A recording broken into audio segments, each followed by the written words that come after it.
halo. Assalamualaikum semuanya. Waalaikumsalam warahmatullahi wabarakatuh. Gimana kabar tak semua? Sehat-sehat, Ji? Alhamdulillah. Gimana kabar Makassar? Siapa yang masih di Makassar di sini? Di kampung. Mbak Santi. Kampung Santi. Dari kemarin saya pulang. Saya dari hari Jumat. Sempat kan nonton PSM versus Borneo baru pulang. Apa yang bikin semua di kampung ya? Oh, banyak sekali, Kak. Dan saya nanti sudah mulai menjemur gabah kuliah. Jangan ada Jakarta. Dikira berapa banyak bibit padi ku tanam?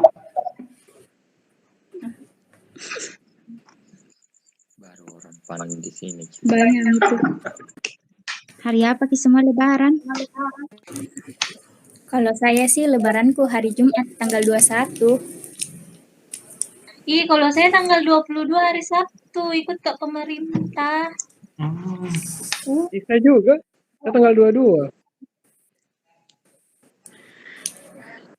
Kenapa bisa beda-beda padahal sama-sama jadi Islam?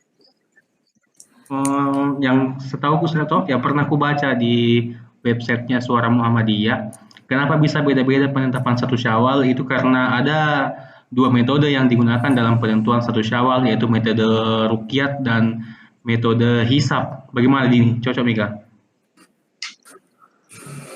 Kalau yang aku baca di artikel MUI, kalau metode ruqyat hilal itu melihat bulan atau hilal itu secara langsung menggunakan mata maupun menggunakan alat bantu seperti teropong. Intinya itu hilal atau bulan itu dia menggunakan metode melihat baik secara langsung maupun menggunakan alat teropong. Metode hisab ya bagaimana itu? Kalau metode hisab itu seiring berkembangnya teknologi, muncul ilmu astronomi, ilmu matematika, ilmu falak, dan kadang metode ruqyat hilal ini tidak terlalu efektif. Semisal tidak bisa melihat hilal karena cuaca seperti mendung dan lain sebagainya, sehingga digunakan metode hisab menggunakan teknologi. Begitu deh. Dengan cara perhitungan. Itu sih yang kupahami sedikit. Jadi mana misalnya mau ikuti tanggal 21 atau tanggal 22? Bagaimana ini Bung Ika? Saya juga ini.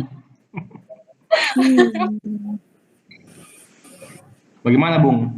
Yang mana mau diikuti tanggal 21 tanggal 22? Ya, tahu. Ikuti semuanya. Apa yang mau percaya? Enggak mau percayai. Kalau lebaran di satu kampungmu, lebaran mau kau juga. Berarti bagaimana ini?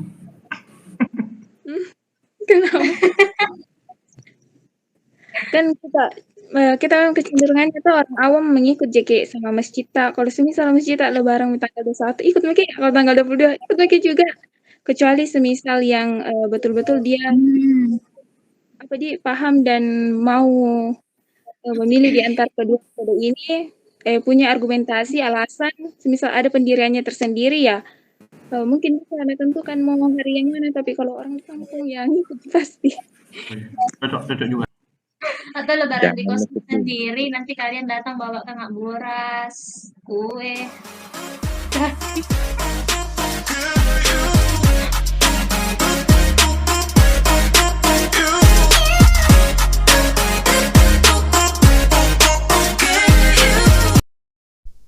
Jika ada sesuatu persoalan yang ramai dibincangkan, yang mesti dicari itu adalah ilmunya.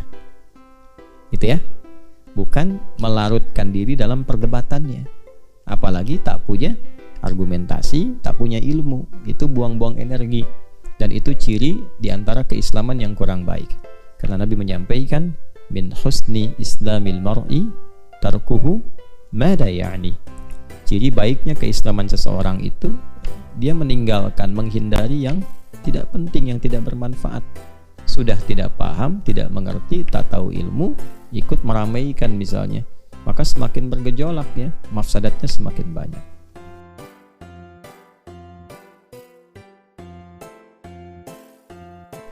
Nah, kita ingin menegaskan kembali bahwa terkait dengan penetapan Idul Fitr awal Syawal, termasuk juga awal Ramadan, termasuk awal Idul Adha yang awal Dzulhijjah.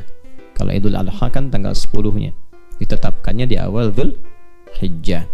Maka penetapan ini termasuk bahkan dalam ibadah harian seperti sholat, metodologinya ada 2. Ingat itu ya, metodologinya ada 2. Baik kita mendalami dari pendalaman dalilnya dalam Al-Quran, isyarat-isyaratnya, ataupun dalam keterangan hadis-hadis Nabi SAW yang kemudian dipahamkan kepada kita secara bersanad oleh para ulama-ulama. Itu metodologi yang diterima itu ada 2. Baik untuk ibadah harian yang pernah kita bahas juga, seperti sholat. Dalam prakteknya, baik di era Nabi SAW, ke sahabat, ke tabi'in setelah itu menggunakan penglihatan, ru'yat bayangan, ya kan? Kan ngelihat posisi matahari kan, lalu dilihat bayangan kan, oh ini udah zuhur, ini asar. Ya, Jibril alaihissalam kan ngajarinya sekali, jelas kan? Nah, bagaimana mempraktekkan setelah itu? Ru'yat. Ya, kenapa ru'yat? Karena memang kondisi masyarakatnya pada umumnya tidak mampu untuk menghisab. Ya, karena pada umumnya masyarakatnya sifatnya ummi. Ummi itu halat wiladatul ya, pada keadaan seperti ya dilahirkan ibundanya. Ini bahasa kiasan, majas, yang belum bisa menulis, membaca, menghitung dan sebagainya. Nah, umumnya kalangan masyarakat Nabi di komunitas pada masa itu, pada umumnya itu tidak biasa menulis, nggak bisa membaca, apalagi menghitung kompleks yang disebut dengan hisab itu. Makanya Nabi kan mendeklarasikan, ya, ada di hadis riwayat Muslim nomor hadis 1080 dari sahabat Ibnu Umar radhiyallahu taala anhuma. Nabi mengatakan, itu pakai nun taukid loh, inna ummatun ummiyatun, inna ummatun ummiyah, la naktubu wala nahsibu. Ada 2 redaksi, nahsibu, nahsubu. La naktubu wala nahsibu, gitu. Kami ini umumnya masyarakat yang memang ummi, ya, pada mayoritasnya itu nggak ada yang terbiasa menulis, nggak ada apalagi yang menghitung, apalagi hitungan kompleks. Makanya yang paling gampang yang dipraktekkan, malaikat Jibril itu memberikan contoh paling gampang dipraktekkan dengan kondisi masyarakatnya. Orang nggak bisa ngitung kok disuruh hitung sehingga muncul akurasi waktu sholat yang bisa dihitung. Nggak bisa kan? Kan harus muqtadal hal, yang memudahkan. Agama datang memudahkan, bukan menyulitkan. Ya, yuridullahu bikumul yusra wala yuridu bikumul usra. Quran surah kedua ayat 185. Allah menginginkan kemudahan, bukan kesulitan. Bahkan di balik yang sulit cari yang mudah. Inna ma'al usri yusra, ya kan? Nah, itu prinsip dasarnya. Makanya nanti ada kaidah dalam fikih, ad-dinu yusrun. Agama itu mencari kemudahannya, bukan untuk dipersulit. Gitu. Jelas ya? Baik, kembali kepada aspek bahasan kita. Maka dari 2 metodologi itu yang dipraktekkan pertama di era Nabi sesuai dengan kemudahannya diteruskan sahabat. Contohnya kasus sholat adalah apa? Ru'yat. Hanya yang di ru'yat adalah bayangan apa? Matahari, karena ibadahnya harian kan sholatnya. Nah, nanti berkembang karena asasnya itu kemudahan dan ada isyarat-isyarat menunjuk kepada kemudahan. Seperti tadi mafhum mukhalafahnya, kami masyarakatnya nggak biasa nulis, nggak biasa ngitung, yang mudah bagi kami melihat. Maka mafhum mukhalafahnya, yang mudah bagi Anda apa? Kalau melihat menjadikan repot, ya, tanam tongkat dulu, bikin repot misalnya kan, setiap mau sholat tanam dulu, lihat dulu, pasang, lihat lagi, misalnya repot. Kemajuan teknologi sudah berkembang, sudah banyak yang bisa menghitung dengan akurat, silahkan hitung. Maka disinilah kita penting untuk memahami, bahkan di ayat-ayat Quran ada isyarat perhitungan kompleks yang detil hasilnya, presisinya tinggi, akurasinya tinggi, itu disebut dengan apa? Hisab. Dari mana kita bisa tahu bahwa rotasi matahari itu, perputaran matahari khususnya yang melahirkan pergantian siang dan malam, bisa jadi objek hitungan. Maka turunlah Quran surah ke-10 Yunus di ayat yang ke-5. Huwallazi ja'ala syamsa diya'a wal qamara nura wa qaddarahu manazila lita'lamu 'adadas sinina wal hisab. Atau di surat Yasin itu, ya, la syamsu yanbaghi laha an tudrikal qamaru walal lailu sabiqun nahar. Kemudian wa kullum fi falaki yasbahu. Falak, ya, falak. Jadi itu yang disebut dengan ilmu falak. Jelas ya? Astronomi. Nanti ada hitungan akurat, baik itu didukung oleh matematikanya, fisikanya, dan sebagainya. Jadi kalau sudah kita menemukan kepakaran di bidang itu dan membuat lebih mudah, lebih simpel, maka silahkan gunakan hisab. Jelas ya? Karena itu sekarang umumnya masyarakat merasa mudah dengan hisab. Ada penanggalan kalender, kan? Sehingga bisa dihitung tuh setiap hari pakai penanggalan. Ada jam sekarang dibuat. Karena itulah orang sholat sekarang menggunakan patokan waktunya dengan jam. Hampir jarang kita menemukan yang tanam tongkat atau lihat bayangan, kan? Jelas? Padahal waktu untuk menunaikan sholat dengan menggunakan jam itu di era Nabi tidak dilakukan. Tidak ditemukan, jamnya aja belum ada. Karena menghitungnya aja secara kompleks, ya, belum ada yang pakar sampai segitu. Tapi kita tidak bisa menyebut bahwa itu adalah perbuatan bid'ah. Karena dalilnya ada, Qur'annya tadi ada, hadisnya juga ada.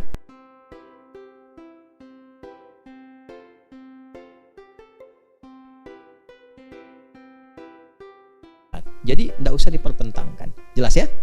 Alhamdulillah. Jadi kalau memang akan Jumat sholat, ya tidak perlu merasa kecil. Kalau sudah yakin, jangan ada keraguan. Sholat ya sholat.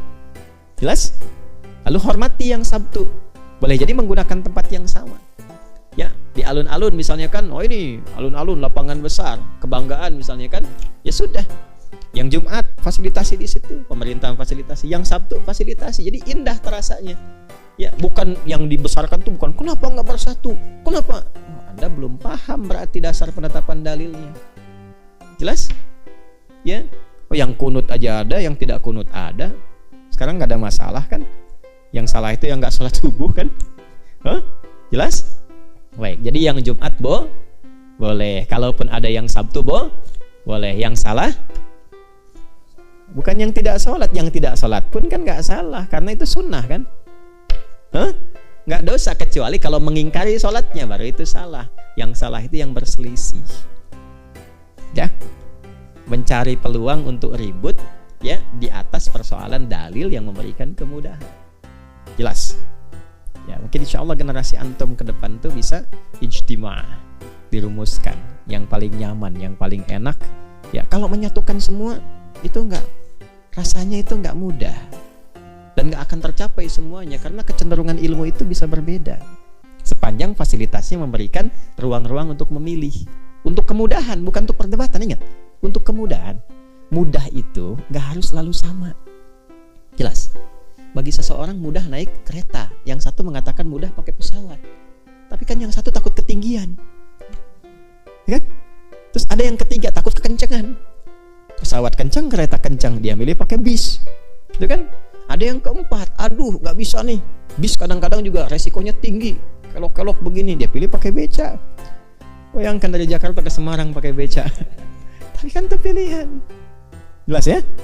Ya, inna ma'al usri fa inna ma'al usri yusra. Jadi itu bahasannya, semoga menginspirasi dan memberikan pemahaman, dan juga bagi saudara-saudari kita ya kita hormati dalam pilihan-pilihan, dan pemerintah pun kita usulkan untuk mengakomodir kebaikan-kebaikan itu sekaligus memahamkan. Termasuk kita doakan ulama-ulama kita tuh agar kompak menyampaikan ilmu. Jelas ya? Itu poinnya, kompak menyampaikan ilmu. Dasarnya itu. Jadi kalau dasarnya dibawa ke ilmu, insya Allah akan ada keteduhan, ketenangan, kenyamanan, dan kemapanan. Tapi kalau dasarnya yang digunakan ukuran-ukuran duniawi, ya nafsu misalnya untuk mengunggulkan satu kelompok, dua ini, maka itu setan ketawa.